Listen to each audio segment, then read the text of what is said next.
Hey, y'all. Hey, Kayla Lords John Brownstone. of Loving BDSM, where we help kinksters like you have happy, healthy power exchange relationships.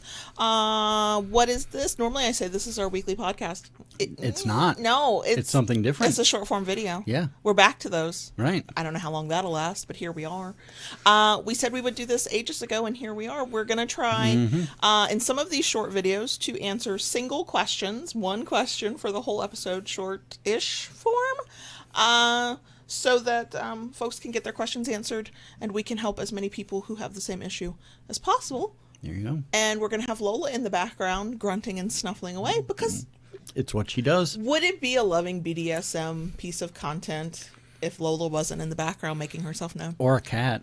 True. I mean, we might get an Onyx, sighting. Yeah. You never know. Never know. Could we make that go away in editing? Sure. Maybe. Are we gonna? Probably not. No. Okay, so let's get into this. This is the question we received recently. I recently got out of a long-term, very vanilla relationship that was virtually non-sexual. I am now looking for a dominant who can be strong and lead me while I go through this new period of change in my life, but I'm feeling anxious about opening up that much vulnerability after a rough breakup. What do I do? First thing that kind of comes to my mind is I would say, start attending munches, for one thing, to meet people. I would say don't go looking for a relationship. Look for a friend. I know to some that may sound funny, but to start out as friends allows you to build yourself to being able to be vulnerable again. And also to figure out if this is a person who's worthy of your vulnerability. Correct. Like, get to know somebody on a level that doesn't have the pressure of, oh, you're dom, I'm sub. We have to negotiate this power exchange. Make sure you like their personality, that you like them as a human being, that you would want to spend time with them, that they are a person that you feel like you could confide in. You won't always get it right. You're going to come across people who talk good game and say all the right things, and then you find out later, oh, they weren't who they said they were. But especially after going through a rough breakup, especially with being new to this, like, please take your time and go as slow as possible. Now, for new submissives, and it happens to experienced submissives who are getting into a new relationship, but for new submissives, sub frenzy is a very real thing. We will link to that in the places where we've talked about that in the past, but in a nutshell, it's the extreme excitement to finally submit.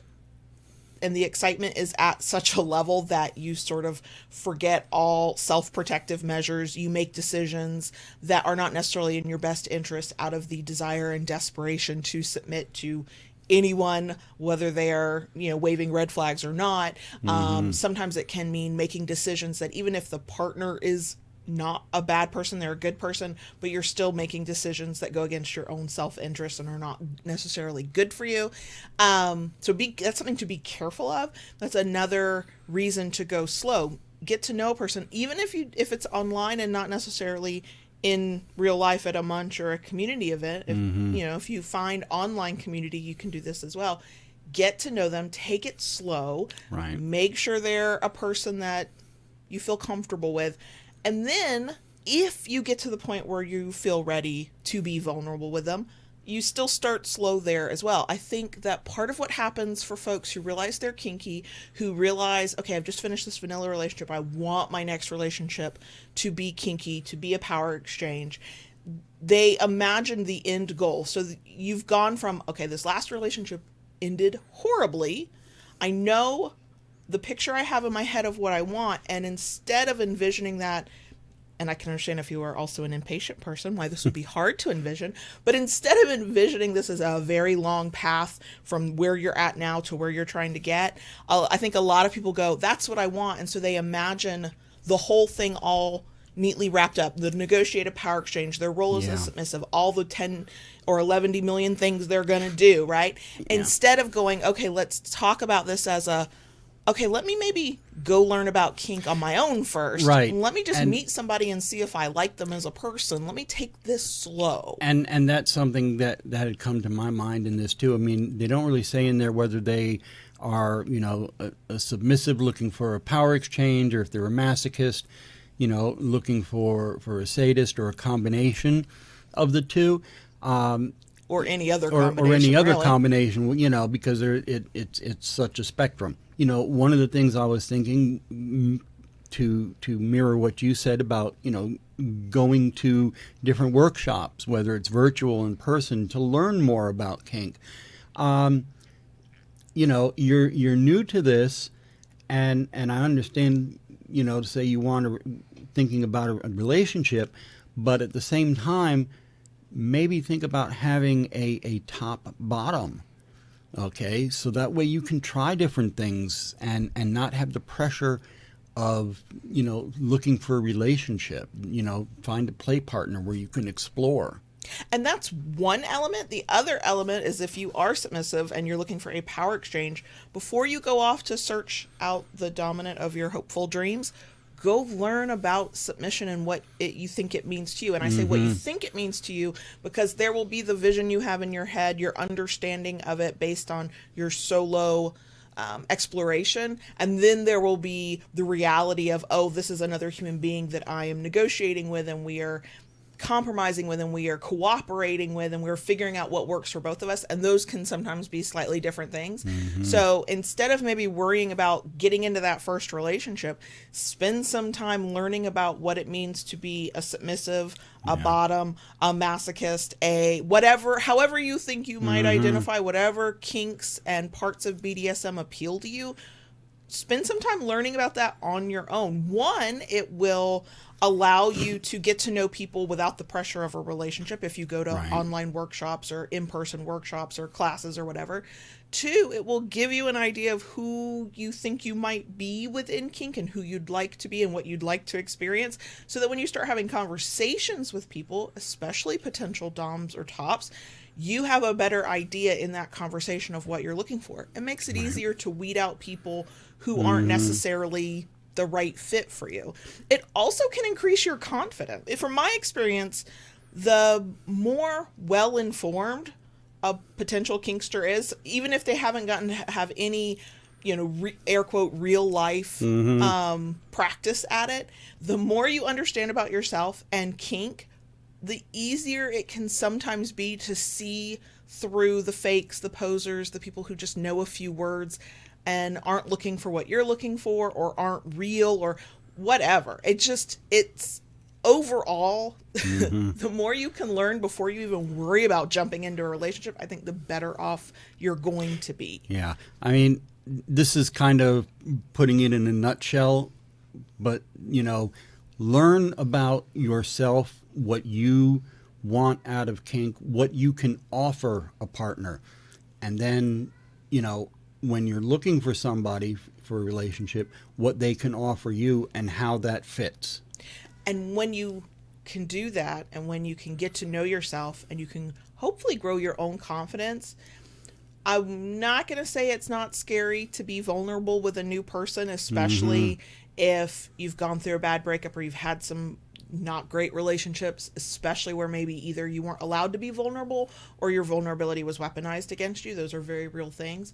But it can make it easier to figure out or to decide, is this person worth it? Is this a person I want to be vulnerable with? Partly because if you go into looking for any kink partner, but speaking specifically to submissives here, if you go into kink going, I'm just looking for a dom and I don't know anything else, there are some bad actors out there who will say literally anything that sounds kind of right and kind of makes you go, ooh, that sounds sexy, that sounds fun. And they're dangerous. That and can you be a end up recipe getting for hurt. disaster, yeah. Right. And then any trust you might have had in the process of finding the right partner for you is, you're 10 steps back at that point, because now you have to work through whatever that situation was and whatever that situation did for you. So my personal advice, when you know you're kinky, know you want a kinky partner, know maybe specifically that you want a power exchange, but especially when you're coming off of a bad breakup or any kind of breakup, or you're just new to it, is take your sweet ass time, slow the hell down, and focus on you. Focus on your education, your wants, your needs. If you don't know what they are, this is a great time to figure them out. And in getting to know people, don't worry about, is this person going to be my next dom? Is this a person I'm going to get into a relationship with? Take the time to figure out, do I like this person? And if it wasn't for kink, would I be willing to hang out with them? Right. And sometimes that's enough information for you to go, okay, no, they're not even somebody I would want to get coffee with, let alone get on my knees for. Like, I think that's a good starting point. After that, once you've spent that time on yourself and you've gotten to know people as friends, then it's a matter of just taking it slow. At any point, if you are too scared to be that vulnerable, that probably means you're not quite ready. The right person for you is going to wait for you. I say this from experience. JB and I met right as I was going through my very first ever, and better be my only, DS breakup. And I thought my heart had shattered into a million pieces. I didn't want a relationship. I wasn't looking to submit to anybody. And he kind of rocked up and was just friendly. He wasn't looking for anything either. We started out as friends. We did some power exchangey things outside of a romantic relationship. Right. It wasn't even sexual. For us, power exchange and sex are they are part and parcel with one another. That's not true for everybody. And my heart knew I was in love with him and could probably tell him anything well before my brain did. And so I stopped myself a lot from being vulnerable. And this man fucking waited. He waited. He worked. He didn't even work hard. He just kept being who he was and showing up and being real and being vulnerable with me. And the more he was vulnerable with me, the more I learned I could be vulnerable with him. And it took months. And that was okay because he was willing to wait for that. He thought I was worth it. And clearly some part of me that was not talking to the other part of me thought so too. And now we're here 10 years later. Not without our problems, not without some shit that's gone down. Nothing is ever perfect. Of course not. No. But he wanted to be once he realized he wanted to be with me, he wanted to be with me enough that he was willing to wait for me to catch up. And the more he kept showing up and being the person he said he was, the more I could allow myself to be vulnerable over time. But that was not I met him on a Monday and by Tuesday I thought I had to tell him everything as we negotiated a power exchange. This was weeks and months in the making. And every once in a while you catch lightning in a bottle and you meet somebody and you just know, but those are the exceptions, not the rule. And especially when you've been through bad breakups or just bad relationships, or and especially when you're new to kink, please take your time. Please let somebody work hard to earn your trust. That is not going to save you from all heartbreak. It's not going to, prevent problems from happening. It's not going to ensure that you have a perfect power exchange, but it's going to help you get to where you need to be on your own time. And ultimately that tends to lead to better outcomes. So that's what we think you should do. Go meet people and get to know them as friends. Learn. Understand yourself. Do some self-exploration. And then take your damn time. Yep. Please take your damn time. and have fun with it. Yes. It shouldn't, whether it's finding a power exchange partner or getting kinky for the first time, the thing I don't think people ought to feel is pressure to go get it all done like we're checking things off of a to-do list. No. This is play. It's sexy, kinky, taboo play, but it is play and it ought to be fun. So Ella agrees as she meows in the background. So that's it for us. If you enjoyed this video, we love a thumbs up. If you like it enough to want to come back for more, please consider subscribing. And once you subscribe, ring that notification bell for updates and new content. And if you have a question you'd like us to answer, there's a link in the description box. It says ask your questions. You can submit your questions anonymously and we may use them in a future episode. Bye. Bye.